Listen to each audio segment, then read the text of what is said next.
βοηθητικό.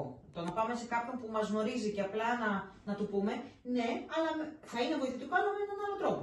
Άλλη δουλειά κάνει ένας ειδικός που δεν τον ξέρουμε, δεν μας ξέρει, είναι εξωτερικός. Και άλλη δουλειά θα κάνει μια φίλη μας, θα κάνει, γιατί χρειαζόμαστε και τους ανθρώπους εδώ δίπλα μας, τους δικούς μας ανθρώπους. Βέβαια, ναι. Τους ανθρώπους που μας αγαπάνε και θα μας πούνε.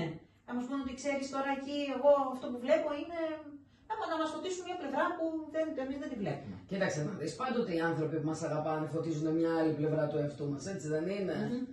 Λοιπόν, τι να πω. Να πω από δύσκολες σχέσεις των ανθρώπων, παιδιά, θέλω ερωτησούλες 67, 160, 36, 57, 28, 31, 054, 094. Κική, επειδή είσαι πάρα πολύ καλό παιδί και σε αγαπώ, μήπως θα θέλεις να κάνεις μια ερώτηση στη Μαρίνα για τις σχέσεις των ανθρώπων, έτσι? Με πιάνεις λίγο προετοίμαστη. Έχω πάρα πολλές στο μυαλό μου, πρέπει να τις επεξεργαστώ, να το πω έτσι ωραία. Δεν είναι πολύ όμορφη? Πάρα πολύ. Να σου πω, και αυτό επικοινωνία δεν είναι? Το να πω εγώ, ας πούμε, στην Κική σήμερα, πραγματικά, σε σένα, ότι είσαστε πάρα πολύ όμορφες, έτσι. Δεν είναι μια επικοινωνία, επικοινωνώ με τη φίλη μου, επικοινωνώ με τον άνθρωπο που έχω απέναντί μου, Φυσικά. Και αυτό με στις επικοινωνίες δεν είναι? Αυτό κάθε εκεί τι θέλω να καταλήξω. Αυτό που είπα και πριν και εστίασα στην ηλεκτρική επικοινωνία, γιατί να πούμε εδώ το ότι νομίζω και μέχρι και 85 με 90% της επικοινωνίας μας δεν είναι η λέξη, Χρυσά μου. Είναι το μη λεκτικό κομμάτι. Ναι, εφόσον την αγαπώ και την εκτιμώ.